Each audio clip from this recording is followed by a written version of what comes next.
Which is the toughest nationality to work with? Well, tell you the truth. Our general viewers love to listen things about pirate. Did you ever get attacked by pirates? I have not got attacked by a pirate, but I've been passing in areas where there is a potential pirates. Cam sitting in here in Glasgow, he thinks that what is happening in Red Sea is not going to affect him, but everybody's getting affected because of the increase in prices. Have you seen that video where the guys come in a helicopter and go into this car carrier? Yes, and they took the car. I think they have. It was an empty car carrier, and they took it away to. And they grounded in somewhere on the coast, I believe. Later on, Panama Canal is dying. It's dying. I know a Japanese ship owner. I personally know a Japanese ship owner. He paid $4 million to cut short the crew. That's what's happening with the Panama Canal. They reckon the world will run out of fossil fuel in 70 years' time. 70. Talking about fossil fuel, right? In the history, it was wood. Yes. The first the first source of energy was wood fire. It took another 50 years to get into coal. Yes. Right? And then it took another 50 years to get into oil. Yes. And now they say the next big thing is lithium. So let's say somebody watching in UK, a parent or a school leaver, he wants to join Sea. How does he go about joining your company?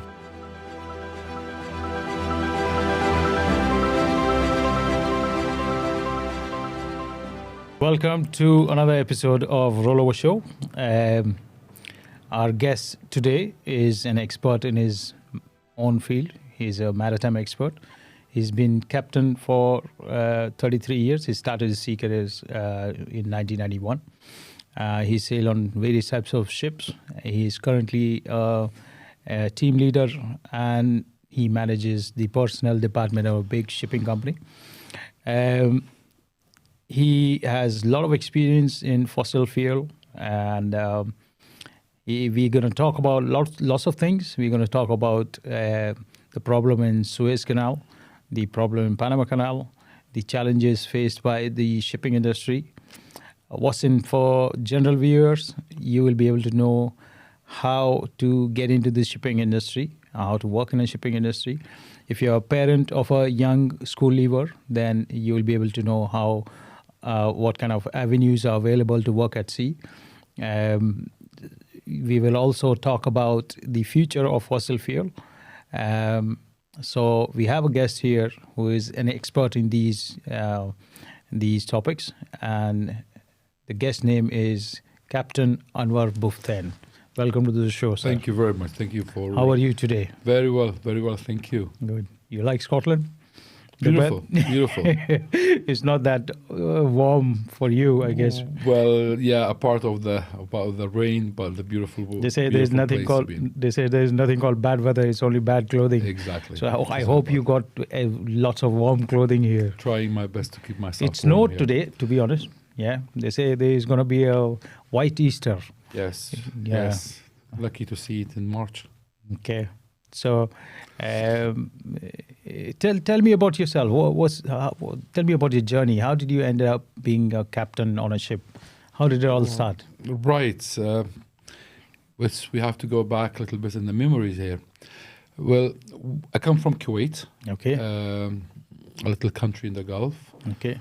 Where traditionally most people from this country are working at sea. They're very much linked to the industry. There are a lot of seafarers from Kuwait? I'm talking about an old seafarers where they used to use the wooden ships for matter of transportation. Before the oil was found, they were obviously traders then. So starting as a country was relying on the sea based on keeping the country going, you know.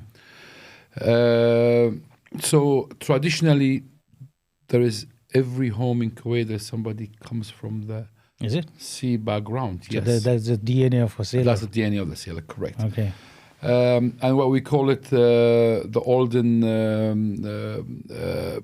wooden boat or wooden ships, you know. So still remember that when after I finished my high school, there was opportunity to join the merchant navy. So it was not any much challenging into it because like something it's in the blood. So like everybody having few members of my family. I remember was you a- told me that they select about, how much is that, 250 people? And Actually, from the 250 people, they select only 20 Okay. because they do it on a certain patches. finally only three I- or four survived. So I was lucky to be one of these 20 being selected. That's actually, that program is done every year. Okay. So we applied for the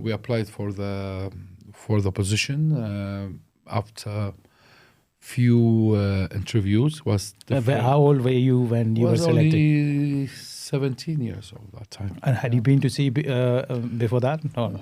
As being at sea, not at sea, but we used to have like a pleasure boats and Okay. like we spend all the activity at sea, mostly Mm-hmm. in a country like Kuwait because we rely on sea also in our sea activities.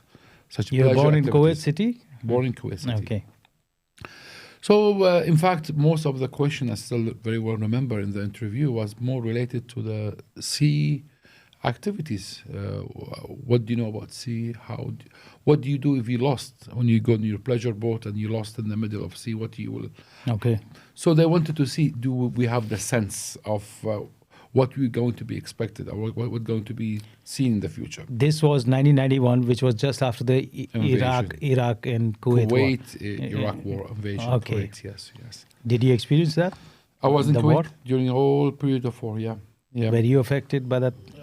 Luckily invasion? not. Luckily not. But but a lot of people who was around. Could you give us a background of what exactly happened? Because podcast is to give the pure knowledge, unedited, unpolitical, right information. Yeah. Because what you get in the media is obviously biased by politically more motivated stories. That's the advantage of the new media, which is the podcast media, which gives you the right information. I know a lot of general viewers, especially people from India, they don't know much about the invasion. All they know is there's a movie called Airlift. Probably you might have heard about it. Yes. Yeah, so people really don't know what exactly went on. Could you give us an insight what exactly went on in 90s when that invasion happened? Why did it happen? What was the real reason? Well, What's the Kuwait version? in Kuwait version was basically some dispute was over oil well. Was Iraq claiming these well are belong to them, although these well are located in Kuwait, but they're claiming that Kuwait are drawing the oil from these well. These well are should be not to utilize because the oil on that patch of land should be belong to Iraq, and that's where they started. So there was a dispute. That dispute on that piece of land where the oil been drawn from that land. So they claims later on about the compensations for this oil which was been drawn from this land, and that was the spark actually when it started. And it was just abrupt. And Yes. Okay. Slowly, the situation been accelerated between Iraq and Kuwait. That went on for 6 months or something? It's about almost 6 months until there was some negotiation going between Kuwait and Iraq at that time, and I still remember also involved of neighbors country to try to resolve the issue peacefully. And still remember on the 2nd of August 1990, we wake up in the morning on the sound of helicopters hovering at the top. Did you see yourself? Yes. I still remember. Was it scary sight? Well, it was just, we don't know. We thought it's an exercise happening, but when we went out in the morning and looking in the sky, was all these chopper flying very close altitude with the Iraqi flags on it. How old were you? Like 16 or something? I was 17 years old at that time. Yeah, Mhm. I was 17 years old. So all those memories must be still there in your mind. Yes, very You're aware well, of these very well things. remembering these days, and suddenly we put the radio on and to see that invasions took place, and within hours, Iraq managed to cover almost half the country, and they were started. Of course, it was tough in the beginning. You don't know what's happening, where you stand, what the intention of these people. Are they coming here to... At that time, did Kuwait have its own army or no? Yes, but again, when we talk here, when we do the comparison between Kuwait and Iraq is a huge country, and Kuwait is a country really to protect their borders, but not to stand a war such with a huge country like Iraq. So also because it happened on sudden base, and also that was all the promises that, okay, we may have a dispute, but it will not reach to a level of invasion.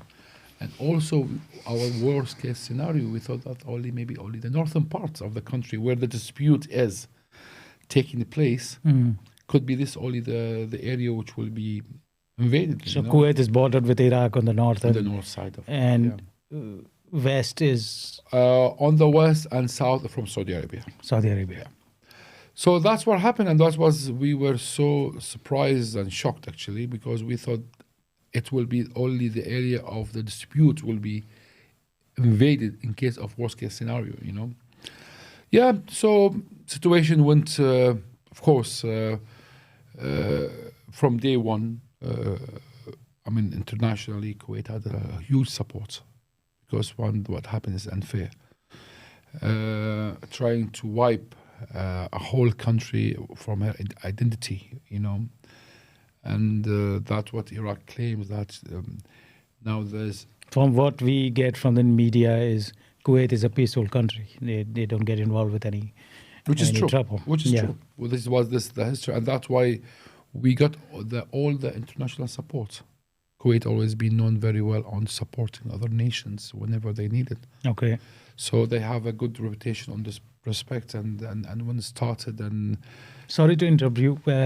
When was oil found in Kuwait? Was it in 80s, 90s? When exactly? The first oil found in 1940s. 1940s. But Kuwait was doing well anyway, because it was a trading hub. Correct. So oil is not the trigger point for of course. Kuwait. Of course, the oil had a big turn around, but huge transforming in the Kuwait economy, of course. But talking even before the oil itself was still existing nations, and as I said, it act like a hub area between Iraq and the other side of the Gulf, and was the link, because we are located on the top of the Arabian Gulf, and that's the link between the east and to the west also on the other hand. But of course the oil did a big transformation on the economy of Kuwait, and since starting pumping the oil, that reflected very positively on the country, on her economy, and in her development also of the country. So Kuwait was on a verge of big transformation after the invasion. Correct. 6 months, the invasion took place for 6 months. About 7 months. And then how long did it take Kuwait for Kuwait to build up? Within a couple of years. Couple of years, it was back up again. Nothing is there. All right. And that's the time you were building your career. And that time was exactly. I left Kuwait exactly 3 months after the liberations. You straight away went to sea? I was hauled over. Yes, I went. Actually, first I went to college. The college first. Okay. And started my career there. And so there was a maritime college in Kuwait? No. It was a scholarship. Through one of the shipping company, which you cannot name. No, it's okay. Yeah, and I went to UK. Okay. South Shields. All right. Started my career there. Was it a cultural shock for you? Not much.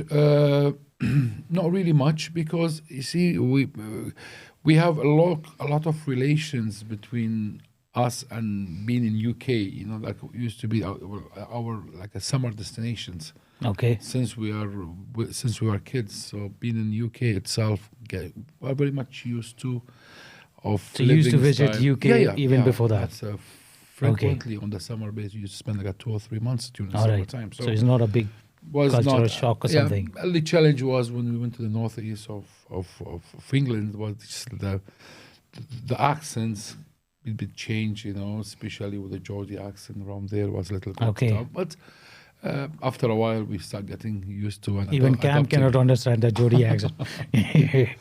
So it's not just you. Yeah. So what's after a short period of time, we start adapting to the thing. But in fact, it was a thing where decision which is taken, which never regrets really. I found in the maritime industry, it's one of the leading industry. And if you look at today, actually, that's proven today. 90% of the economy worldwide are relating to the shipping.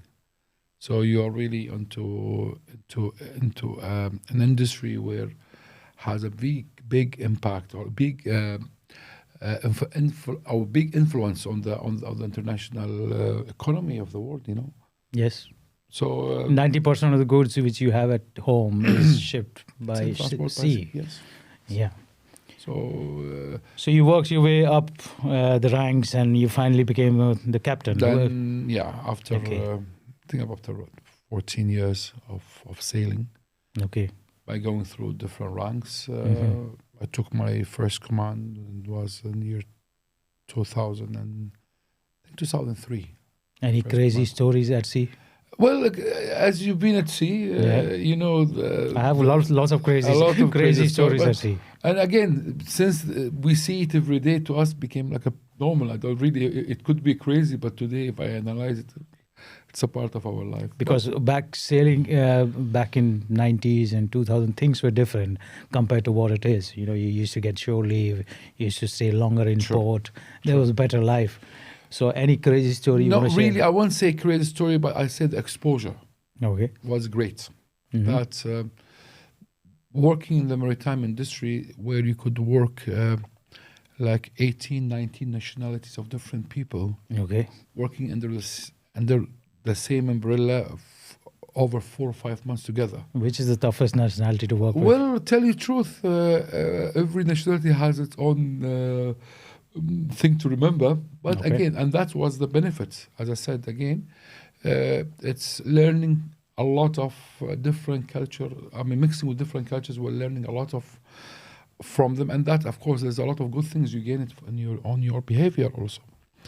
But on the other hand, we are dealing with a seaman. Maybe we have all different way of thinking, different. Those days were different, where you had only one TV in the mess room, where all crew members used to sit together, watch one movie in the evening. True. Nowadays, it's different, where you have internet.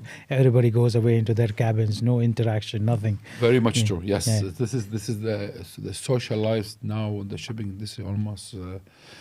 It's not there. I mean, hardly they meet during during the lunch. Just for or the meal, dinner or probably. The meal, that's it. Yeah, but generally, I would say yes. Socialities on board the vessel is no longer there. People now with the media, with the social media, and with the internet, so they prefer to spend time with themselves, looking at the internet. And Our general viewers love to listen things about pirate. Did you ever get attacked by pirates? I have not got attacked by pirate, but I've been passing in areas where there is a potential pirates. Somalia, in Somalians. Somalia, in Yeah. a lot of countries like in Brazil, it's but different time of piracy where people there who wanted to steal money. Some of them want to steal ship, some of them want to steal goods. So different. Singapore Strait used to be very active with piracy there. Okay. Certain countries, certain areas, but because of the precaution level. I mean, again, in this industry, we learned a lot. Like always, there's a lesson learned from different shipping companies, how they face the attack and what precautionary measure taken, how to prevent it. But again, it's an open sea, and for a lot of, I mean, piracy is not a new story. Piracy is existing for hundreds of years, Yeah. because there's always an easy way of earning of their income.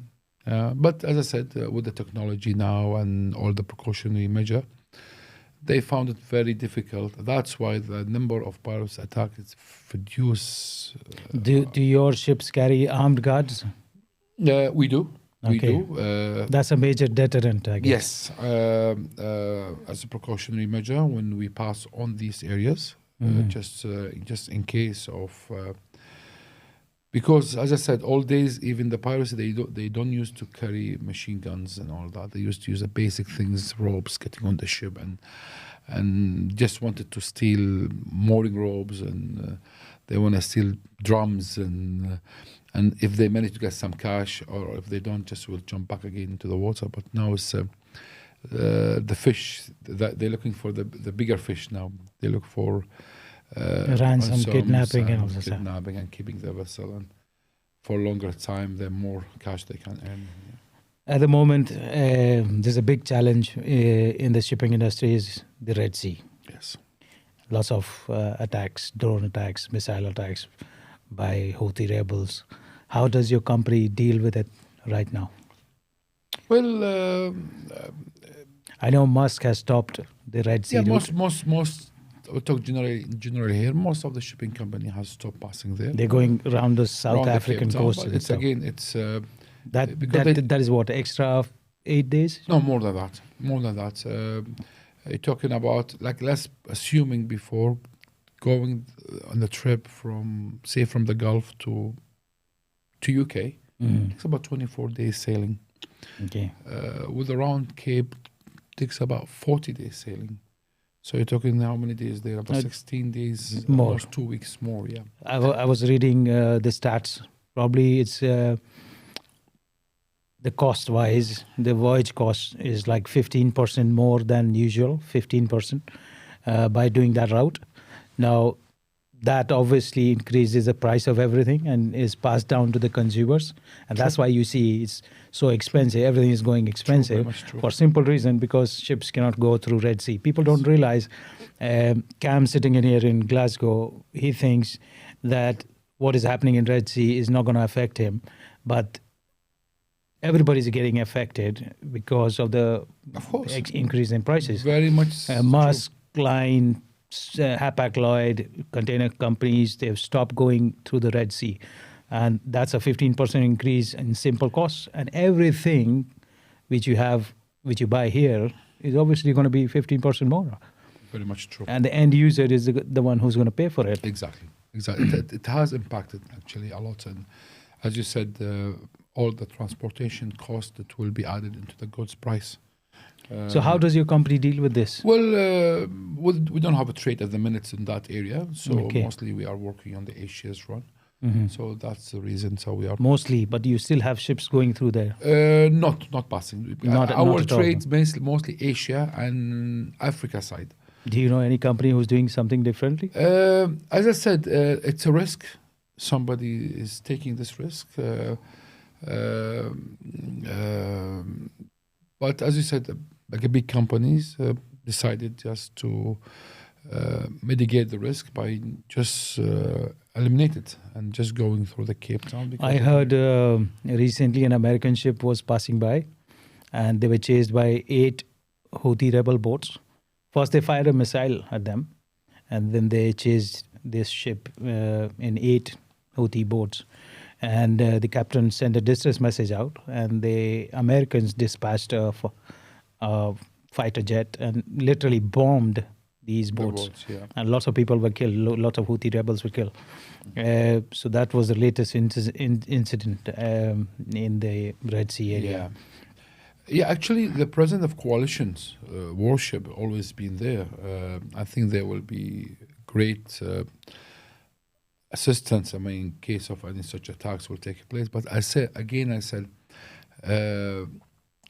sometimes still there is a risk, and some company, they cannot afford to take this risk, and that, as I said, end of the day, the consumer, like me and you, will be impacted by all reduce. Or that they took the safer way, which is, I totally agree, pulling this way, avoiding passing on the area where there's a risk, especially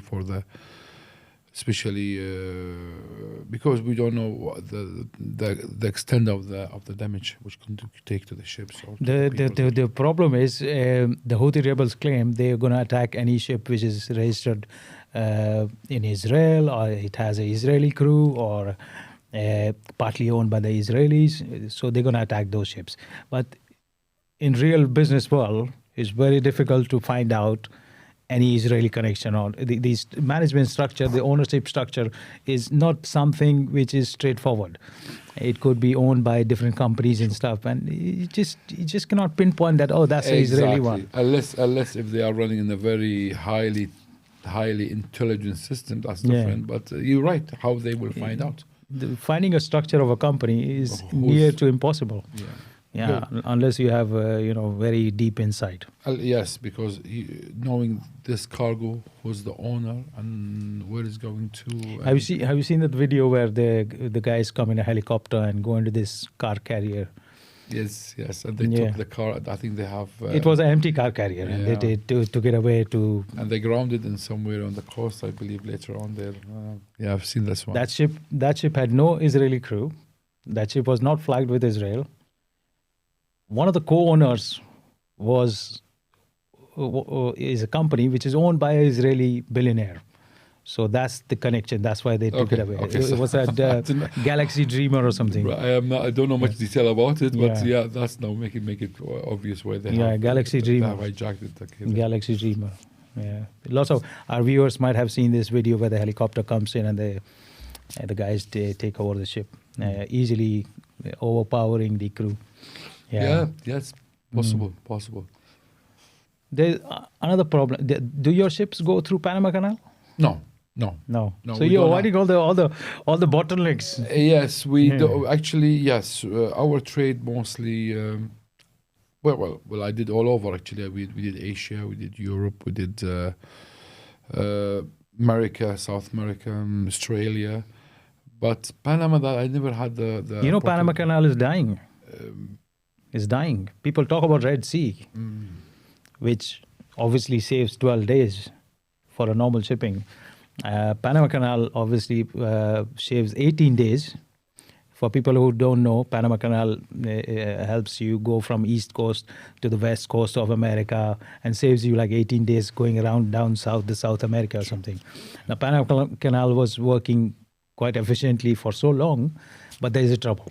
There's a trouble with global warming. I was recently reading this article where the El Nino effect has taken place. Okay. So El Nino, what happens is the trade winds are not strong enough to push the water from east to west, and that changes the whole atmospheric condition for rainfall. Panama Canal works on rainfall. It's like buckets where locks. It takes the ship on a greater height onto a lake, and then the ship goes to the other side of the lake, and then again, like buckets or locks, they bring them down. But that completely works on the rainfall in the lake, which is called the Gatun Lake, and that's drying off. Wow. Okay. That's drying off because of no rain, because of El Nino, and that's impacting now. Okay. And you know what is happening with Panama Canal? They used to take 36 ships a day. They're down to 18 ships. There are 120 ships waiting to get into the queue. You could walk in to Panama Canal in the past and wait for your turn and then go away. But now the wait period is like 5 weeks if you don't reserve. Wow. People are paying bribe to cut short the queue. I know a Japanese ship owner. I personally know a Japanese ship owner. He paid $4 million to cut short the queue. That's what's happening with the Panama Canal. So that's another bottleneck. People talk about Red Sea, but they don't talk about what's happening with Panama Canal. So if you have to wait 5 weeks, you rather take this longer 18 days route down South America and then go there. Yeah, I would assume that's that will have a lot of impact on 3 meters. Mm. They have lost Yes. the Gatton On the- Lake. on the 3 depth, meters yeah. height. It's a huge. And global warming. That makes it worse. So also. getting back to that, global warming, I'm going to catch you with this fossil fuel. Yeah. Obviously, global warming is happening due to fossil fuel. Yes. Yes. How long do you think the oil reserves will last?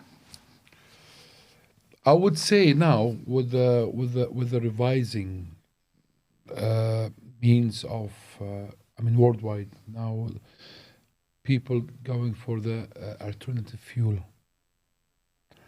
and going through alternative power. Mm-hmm. I think that will prolong the reserve of the oil, because if you look now,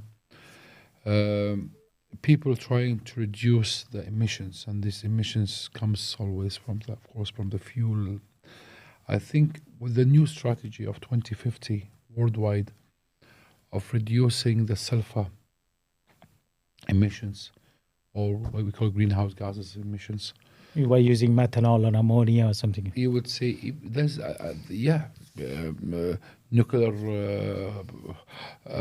power and all these things, that I think that will revise the strategy of how long the reserve of oil will be staying, because I think the reduction will be huge, very huge. And that's, I think, will prolong the estimations of it. Yeah, you're right. If we use mixed bag, then obviously the reserves will last longer. But if we don't use renewables, they reckon the world will run out of fossil fuel in 70 years' time, 70. Sure. But that is only considering what reserves we know. There are obviously reserves which are still being found. Exactly. So, yeah, but they reckon 70 years it'll be done, finished. As I said, with the direction, the global directions now of going for alternative power, that's energy-wise. We are talking here energy-wise. Of course, the oil is still needed in the different products. A part of energy supplies. I would say. Yes, there's a lot of efforts actually taking place internationally, and I can see even that they have set international strategy of 2050 that they have to have zero emissions, and who cannot comply with it. As you are aware, they have applied that the carbon taxes, which will be paid, will be utilized for growing the new jungles and new in order to compensate for this and where they cannot avoid the emission itself. Yeah. What is Kuwait doing to circumvent these situations? Yes, very much Kuwait following the strategy of 2050, where with zero emissions. There's a lot of. Are you ordering ships running on ammonia or something? Yes. You see, today we're talking about ammonia, methanol, ethanol. Sorry, we're talking about LNG vessels, although it's contained, but it's still very much less. Again, it's still if you think about building vessels with alternative fuel, but you have to think, is the fuel available or not? This is very important. You don't want to build a ship where you end up you're having issue to supply her with the fuel itself. Huh? This is a problem actually. I know the CEO of one of the big container companies, and they have ordered loads of ammonia alternative fuel ships, right? Methanol powered ships. They were in Caribbean, and literally they had nowhere to fuel their ships. There were no infrastructure to do that. That literally they had to get these methanol and stuff in trucks True. trying to fill up a giant ship, True. which is a big challenge. You know, Yeah. it's The infrastructure is still not ready yet. it's not there. It's not there. I mean, we talking about LNG. LNG, it's been like for last now, I would say 10, 15 years, starting, that the project itself and the thought of having LNG to be the main fueling, but still until today, very few fueling stations. In fact, I just remember like a few years ago, that was only 5 order of having bunker barge or carrying LNG as a fueling. So as I said, during this, I mean, I'm sure there's a lot of efforts will be done in order to meet the requirement, and as I said, the infrastructure still need to be established to meet the demand. Because what's the point you building in dual fuel vessels or alternative fuel vessel and you don't have the fuel available?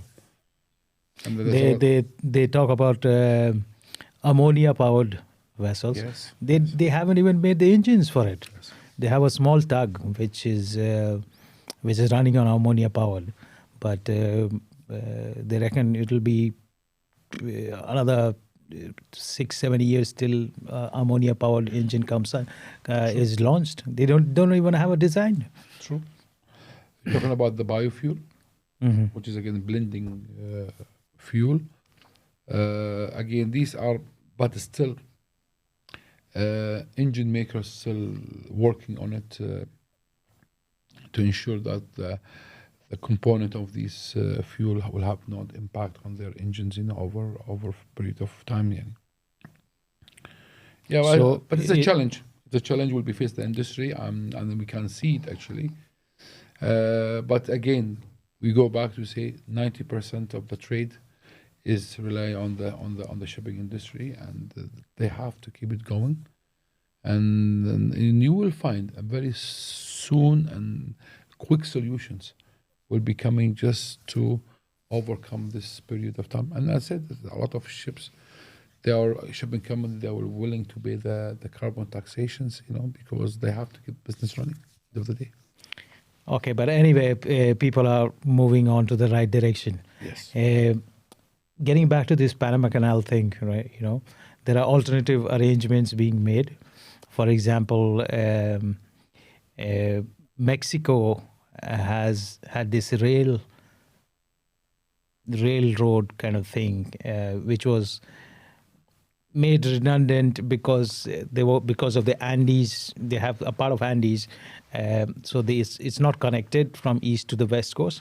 But now, because Panama Canal dying, they trying to connect the whole railroad. So you'll see a big infrastructure of port on the west coast of Mexico, where the ships will dump all the containers, and it'll go in railroad to the west coast, and the ships waiting on the other side is going to take it. Yeah. So that's the alternative coming out. Possible, coming out. Possible. I think that will be the solution. Yeah. There's another canal which people wanted to make was in Nicaragua. But the guy, it was a Chinese investor. And by the time he got this contract signed, stock market crashed. So he became from a billionaire to a millionaire. He lost 90% of his wealth. Yeah. So that was abandoned. So people are trying to find out alternative arrangements for this. Okay, changing track now. Yeah. You are in charge for hiring people. Yeah. You hire a lot of people. Sure. What is your biggest challenge? Let's talk about people working at sea, and then we'll talk about people working in office separately. Let's talk about sea first. Yeah. The biggest challenge is to find the competent people. Okay. Right now, it wasn't before. Yes. You see, we have to admit the whole industry running up short of people. Yes. And the reason not is just shipping industry, everywhere. Everywhere. But let's talk about, you're right. But I would sometimes disagree about the statement running. I always say we are not running short of seafarers. We are running of competent seafarers. And why do you think that is happening? Right. Now, I mean, we may find in some region, maybe the number of seafarers are dropping down, where on the other side, it's growing there. Okay. if you For take example, say Philippines, Philippines is growing. in Indonesia, China, Okay. India. India numbers are growing. India is still today our number 3 world supplier of Okay. seafarers. Philippines is number Philippines one. number 1. Which is number 2? Number 2 is China. Number Okay, 3 China is India. number 2. Yes. Wow. They have a huge fleet.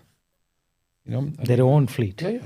China, Okay. China, they have a huge. I mean, one of. And they don't have problems with language, proficiency in English. But they cover their own fleet. Okay, only domestic market. Yes. I mean, okay. International trades, but within the Chinese fleet. Okay. We're talking about Russia and Indonesia. These are the 5 largest supplier of seafarer worldwide. Talking about the growing number on Asia side. Were there any sanctions put on your company for not recruiting Russians? No, not at all. Not at all. Okay. We have and in fact, because in my company actually, the only issue we have no recognitions between the 2 countries for issuing the certificate of recognitions. One of the requirements to sail on the flag state has to be an agreement between the both countries that they will recognize each other's certificates. Okay. So we don't have it agreed with. Only we have a certain countries where this agreement been taking place. However, looking into the shortage, I said yes, there is a shortage, but shortage in competent people. Now, that is the challenge here. What do you mean competent people? Mean that these people are able to sail on certain specific vessels. I can't bring a guy from container vessel and put him on a tanker vessel. It's not possible. He's not competent to sail on tanker vessel, unless you have to do training. He has to do developing his skills to able to sail on this type of vessel. Now, who will do this investment? People now looking for somebody ready in the market. You want to grab him, put him on these ships. Unless there is a strategy saying, okay, I'm willing to bring a certified person and make him competent to sail on my vessels. Because I do on the different events and conferences, I always disagree with using word there's a shortage. So there's no shortage. I can assure you there's a lot of seamen graduate it and they're still looking for a job. But why they're looking for a job? Why they're not finding a job? Not finding a job because they are not competent to sail on certain type of vessels. So, and always I said, if this is the challenge today, for shipping company has to adopt these certified people, put them on the training program. So you think the problem is with training providers?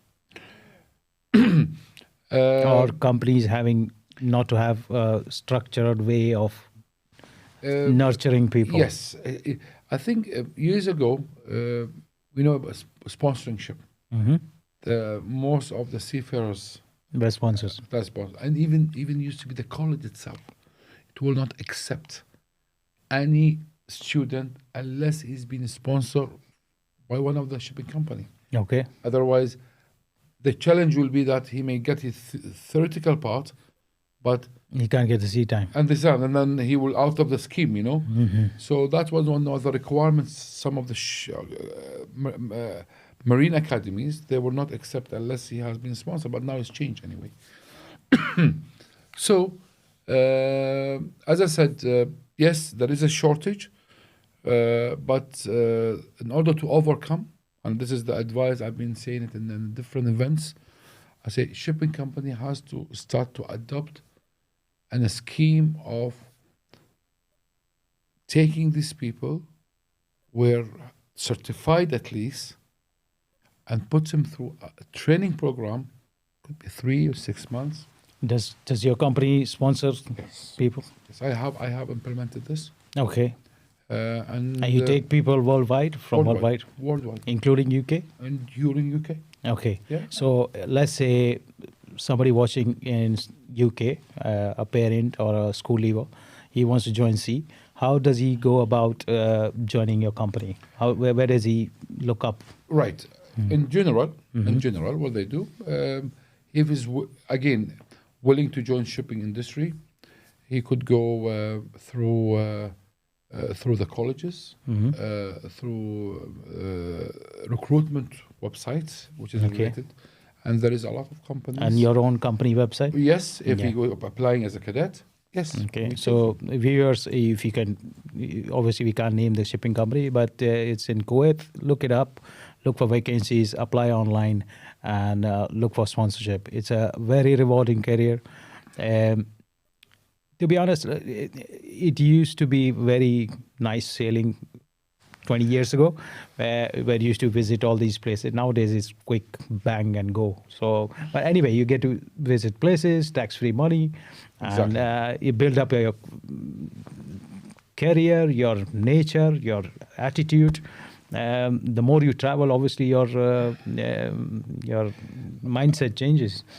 It's true. I would say even the challenges which we used to face years ago, I'm sure the seafarer will not have it now. One of them is communication, connections. At our time, we just, once we are on board, we are totally cut off from the whole world. Your 20 crew is your family. That's it. And there's no news. There is no connections. You go back and coming back after 4 or 5 months, like whole systems change, and you become like a Rip Van Winkle. But today, I mean, with the internet connections, you got broadband, 100 Mbps, and all that. Yes. And you are day-to-day connected to your home, your loving one, and you are. And as I said, as income-wise, tax-free. It's a rewarding career. It's a rewarding, exactly. Yeah. Exactly. At least. As a school leaver, you can expect to make, how much do the cadets get? Like today? 1,800, 2,000, 3,000, tax-free? Yes. Yes. Tax-free. And you don't have to pay for anything. Nothing, yeah. No accommodation, no electricity, nothing. True. Yeah, and plus your career is being built by your sponsoring company. Sponsorship, correct. Yeah, yes. So you don't have a debt for college loan or something like nothing that. Like that, yeah. I would say at least for the people to consider the career at least as a bridge for better shore job. Well, yeah, if you want to, but I know a lot of seafarers who just continue sailing for a long time. Yeah. And they love sailing. Yeah, but they love sailing. Who has put a target like a 10, 12 years, I would take that as a bridge for seeking better shore job. And I think the sea career is the one of the best. I know a lot of people who have made their money and done university in Harvard and Oxford and paid their own fee. And they are top CEOs in big companies. And big companies, yes. Without any loan. Very much true, yes. So, getting back to your early stages of your career, who inspired you? Do you have an idol? Do you have an idol? Father. My father, frankly speaking, he was in the aviation industry. He was in aviation? Yes. He was a pilot? Yes. Okay. So, he thought always So discipline and uniform was in your DNA, I guess. Yes, true. Very much true. And in fact... was it commercial aviation or commercial? Yeah, commercial. Okay. So when I opened this, I said, yes, why not? This is part of our society, and that's people going to see. It's it was not like a surprise or okay. They say there are two dates which are very important. Yeah. One is your date of birth, and the other day is when you realize why were you born. So when did you realize why were you born? I think I haven't reached that date yet. You still don't know why you were born? No, still. Not even your farmhouse? I still maybe too busy thinking about how to... You're still finding yourself? Yes, true. Okay. Yeah. So it's not shipping, it's not farming? No. Let's talk about your farming thing, with your hobby, apart from your shipping thing. Yeah. So you have a big, I would say biggest farm in Kuwait, and you're growing things in desert. What are the things you grow in the desert yourself? I have one of the biggest, well, it's I won't say the biggest, but one of the biggest, I would say, fishing farm. Okay, Yeah, and in the middle of the desert. Yeah. and that's your hobby. Actually, it started with something small. I have them like a small artificial lake where I did. I will call it lake artificial. Let's call it. Haven, Yes, fish haven. and I brought some fish into it, and I was studying it, their behavior and the movements and the growth rates and happened after 6 months later, I started seeing these worms inside around these, and I was so concerned where these worms came from. So Worms in the fish haven. yes, a little black worms around, and I said, Okay. and then I found that was Sea lice, yes? no, that was they brought was a newborn fish. Oh, okay. I say, my goodness, that's okay. And then when I ask a friend, he say, just feed them some bread, and within a few months, I saw these little things start So turning. you became a fish farmer by Yes, chance, by accident. And I said, oh, that's easy. So keep fish together and keep growing by himself and keep breedings, and that was The of course, beginning. that to start, but to reach to as a professional level of trades of fish, that of course you need a lot of focusing and concentrations on feedings and medical care, of course, and yes, that's interesting. Of course, always this challenge with anything. So how much time do you dedicate in your farm? A daily, as I would say, 2 hours. 2 hours. 2 hours. And how far is it from your home? 1 hour drive. So 1 hour driving, 2 hours So spent that's there. 4. You're is very it- much true. That's 4 hours. It's but the good thing that 1 hour driving, that's make you thinking what you're going to do. Declutter your mind. Yes, going back, Yeah. then you see what I'm going to do next time. So That's what people say when they started working from home during COVID. Now it's very difficult to get people back into the office because they're comfortable at home. But I was listening to one research, and they say that it's good to go back to the office because that 1 hour drive to your office or half an hour drive to the office, it gives you time to self-evaluate you while you're driving back to the office rather than just getting off, wearing a pajama, sitting in a Zoom meeting. even It planning doesn't give you that yes. thing. Yeah. Planning your day, even you can plan what I'm going to do today in the office. Reflect on what happened yesterday. Yeah, exactly. Yeah, Exactly. which we hardly do now. Yeah. Yeah. Okay. That's true. That's true. Yeah. Right.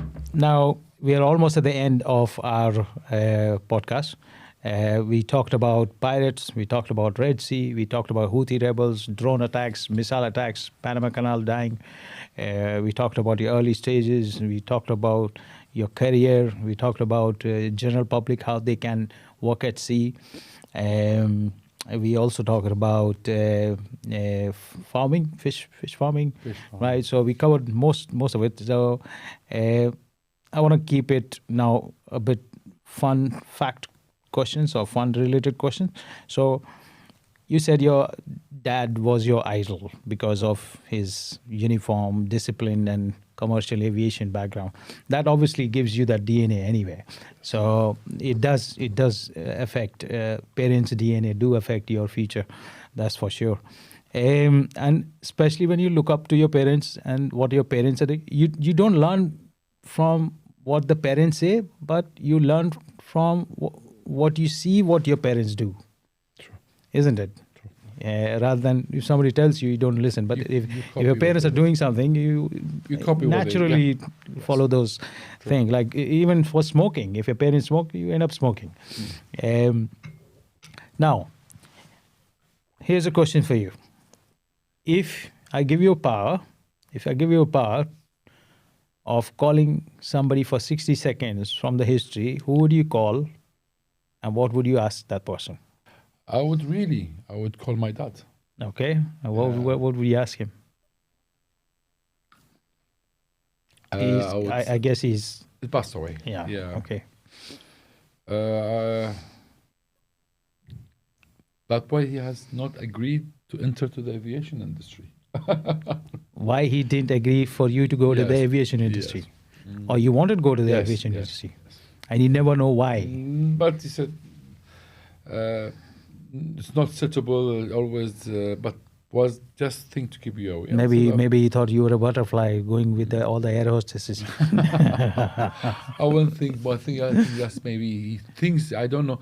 In fact, I didn't have the chance to ask him this question afterward because been sailing and out of the country for years, and I think this was the question. Was he a strict father?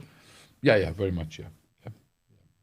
Yes, that's the question. Why? Because he never gave me a real answer, for this question.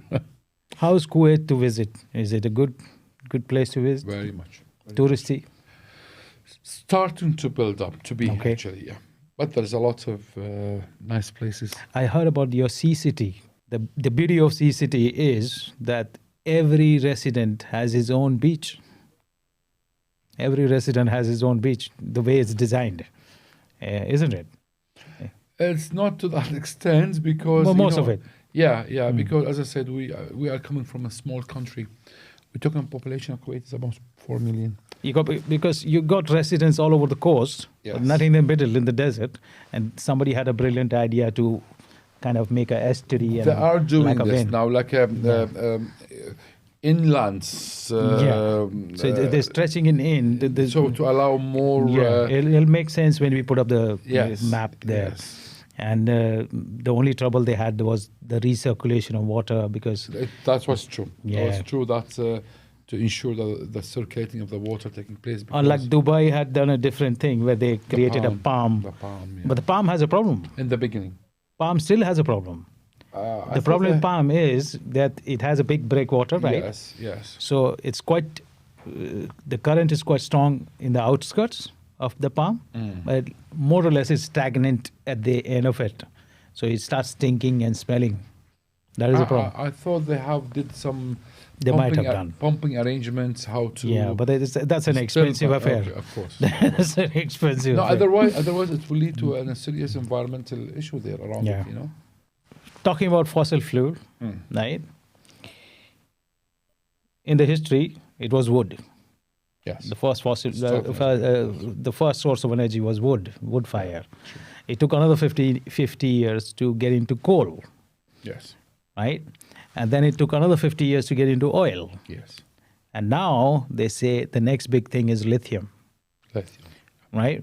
So the lithium triangle is near Bolivia and Chile and all those areas. It's called the lithium triangle. More than half the lithium reserves are in that triangle. Okay. So what people reckon now is what oil did to Middle East, boom, same thing will happen with lithium in that area. So they'll be the next sheikh. if they play their cards right. If they play the cards right, even in Middle East, a lot of countries have oil, but they didn't play the cards right. Also, it's possible. I mean, Kuwait played the cards right. They're a peaceful country, growing well, Yes. and they're not only relying on oil. I guess they have a lot of Investments. in Yes, true. sovereign funds and Yes. financial arrangements. So they have made them bulletproof. Very much. Yeah. Very much true. And yes, I would believe that again, it's like the cycle of life again, where it be another type of energy, and we can be less impacts on the environment, and I think that will be the leading in the future. So is Kuwait good for tourists to go and have a good time there? Well, it's yes, actually, as I said, starting now again because. It's not as strict as Saudi or somewhere.